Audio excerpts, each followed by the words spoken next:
എല്ലാവർക്കും നമസ്കാരം. ഇന്ന് വന്നിട്ടുള്ളത് ഒരു ഈവനിങ് സ്നാക്കിൻ്റെ റെസിപ്പി ആയിട്ടാണ് കേട്ടോ. നമ്മുടെ മക്കൾ സ്കൂൾ വിട്ട് വരുന്ന സമയത്ത് നമുക്ക് ചായക്ക് കൊടുക്കാൻ പറ്റിയിട്ടുള്ള ഒരു ഈവനിങ് സ്നാക്കിൻ്റെ റെസിപ്പിയാണ്.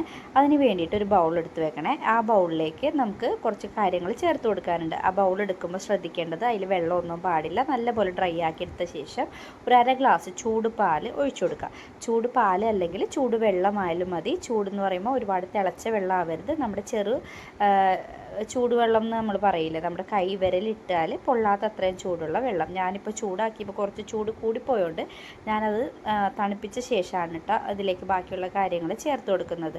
അപ്പോൾ ഞാനിപ്പോൾ അര ഗ്ലാസ് പാൽ ഒരു ബൗളിലേക്ക് ഒഴിച്ചു കൊടുത്തിട്ടുണ്ട്. ഇനി ഒരു സ്പൂൺ എടുത്തിട്ട് അതിൽ അര സ്പൂൺ ഈസ്റ്റ് ഇതിലേക്ക് ഇട്ട് കൊടുക്കണം. ആ സ്പൂണിന് തന്നെ ഒരു സ്പൂൺ നിറയെ പഞ്ചസാരയും കൂടി ഇതിലേക്ക് ചേർത്തിട്ട് നല്ലപോലെ ഒന്ന് മിക്സ് ചെയ്ത് കൊടുക്കാം കേട്ടോ. നല്ലപോലെ മിക്സ് ചെയ്ത ശേഷം നമുക്ക് ഒരു 10-15 മിനിറ്റോളം ഇതൊന്ന് റെസ്റ്റ് ചെയ്യാനായിട്ട് വെക്കണം. നമ്മൾ ഈസ്റ്റ് എടുക്കുമ്പോൾ ശ്രദ്ധിക്കേണ്ടത് പുതുതായിട്ട് ഉള്ള ഈസ്റ്റ് തന്നെ എടുക്കണേ, അല്ലെങ്കിൽ നമ്മുടെ ഈസ്റ്റ് നല്ലപോലെ പൊന്തി വരില്ല കേട്ടോ. അപ്പം നമുക്ക് നല്ലപോലെ ഇതൊന്ന് മിക്സ് ചെയ്തിട്ട് ഒരു 15 മിനിറ്റ് റെസ്റ്റ് ചെയ്യാനായിട്ട് മാറ്റി വെക്കാം. 15 മിനിറ്റിന് ശേഷം നമ്മളിത് തുറന്ന് നോക്കുമ്പോൾ ഈസ്റ്റ് നല്ലപോലെ പുളിച്ച് പൊന്തി വന്നിട്ടുണ്ടാകും കേട്ടോ. അതൊന്നുകൂടി നല്ലപോലെ മിക്സ് ചെയ്ത് കൊടുത്തിട്ട് ഞാൻ ഇതിലേക്ക് ചേർത്ത് കൊടുക്കാൻ പോകുന്നത് 2 ഗ്ലാസ് റവ, അതായത് നമ്മൾ റവയല്ല മൈദയാണ് ചേർത്ത് കൊടുക്കുന്നത്. അപ്പോൾ നമ്മൾ നേരത്തെ എടുത്ത അതേ ഗ്ലാസ്സിന് തന്നെയാണ് കേട്ടോ, പാലെടുത്ത അതേ ഗ്ലാസ്സിന് തന്നെയാണ് ഞാൻ മൈദ എടുക്കുന്നത്. ആ മൈദ ഒരു 2 ഗ്ലാസ് ഇതിലേക്ക് ചേർത്ത് കൊടുക്കണം കേട്ടോ. അതിന് ശേഷം നമ്മൾ 2 ഗ്ലാസ് മൈദയാണ് എടുക്കുന്നതെങ്കിൽ 2 മുട്ട, അതാണ് അതിൻ്റെ അളവ്. 2 മുട്ടയും കൂടി ഇതിലേക്ക് ഒഴിച്ചു കൊടുക്കുന്നുണ്ട്. അതിന് ശേഷം നമുക്കിതിലേക്ക് ആവശ്യത്തിനുള്ള ഉപ്പ് ചേർത്ത് കൊടുക്കുക. ഒരു 1/4 ടീസ്പൂൺ ഉപ്പ് മതിയാകും. പിന്നെ മധുരത്തിന് ആവശ്യം, നമ്മുടെ മധുരത്തിന് എത്ര മധുരം ആവശ്യമാണോ അത്രയും പഞ്ചസാര ചേർത്ത് കൊടുക്കുക. ഞാനിവിടെ 2 ടേബിൾ സ്പൂൺ നിറയെ പഞ്ചസാര ചേർത്ത് കൊടുക്കുന്നുണ്ട്.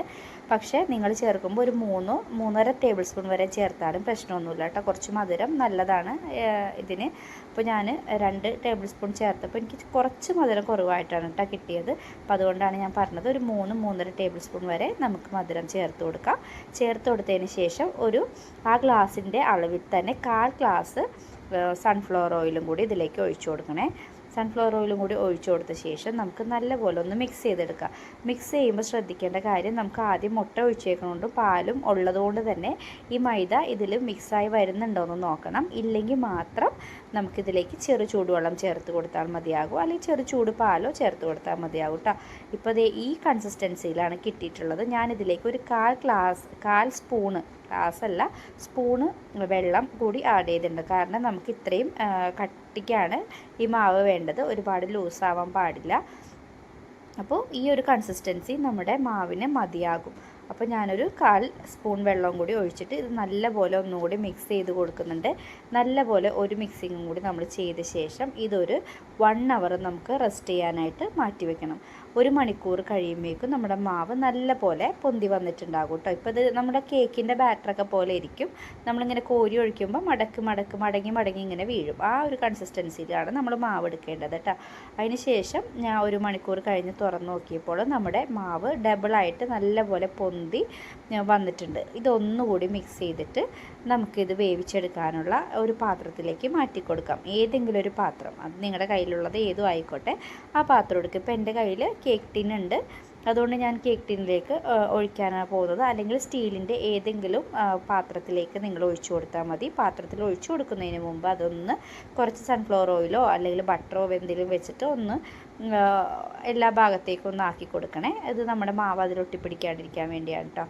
അപ്പോൾ ഇത് ഞാൻ കേക്ക് ഉണ്ടാക്കുന്ന സമയത്ത് വാങ്ങിച്ചൊരു കേക്ക് ടിന്നാണ്. ഇത് ഉപയോഗിക്കാണ്ടിരുന്നിട്ടാണ് ഇതിനിങ്ങനെ കളർ വ്യത്യാസം വന്നിട്ടുള്ളത്, അല്ലാതെ വേറെ അഴുക്കും കാര്യങ്ങളൊന്നുമല്ല. അത് ഒരുപാട് നാൾ ഞാൻ ഉപയോഗിക്കാണ്ട് ഇങ്ങനെ വെച്ചുകൊണ്ടിരുന്നതുകൊണ്ടാണ്.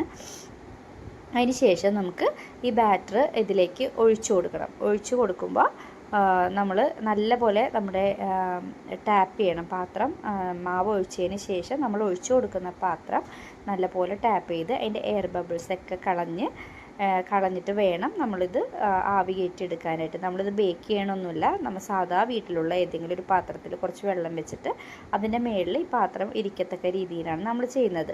അപ്പോൾ ഇതിൽ ഒഴിച്ചിട്ട് ഞാൻ വീണ്ടും ഒരു 5 മിനിറ്റും കൂടി ഇത് റെസ്റ്റ് ചെയ്യാനായിട്ട് വെച്ചിട്ടുണ്ടായിരുന്നു. അപ്പോൾ ഒന്നും കൂടി ഇതുപോലെ പൊന്തി വരും.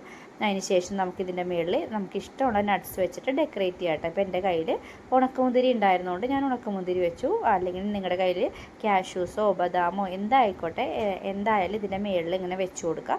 ഇത് നമ്മൾ വെക്കുന്ന സമയത്ത് തന്നെ വെക്കണേ, അല്ലെങ്കിൽ വെന്തതിന് ശേഷം വെച്ചാൽ അത് ഇരിക്കില്ല. അപ്പോൾ ഈ സമയത്ത് ഇങ്ങനെ വെച്ചിട്ട് ഇത് നല്ലപോലെ ഒന്ന് സ്റ്റീം ചെയ്തെടുക്കുക. ഒരു 20 മിനിറ്റ് സ്റ്റീം ചെയ്യുമ്പോഴേക്കും നമ്മുടെ കേക്ക് റെഡി ആയി കിട്ടും കേട്ടോ.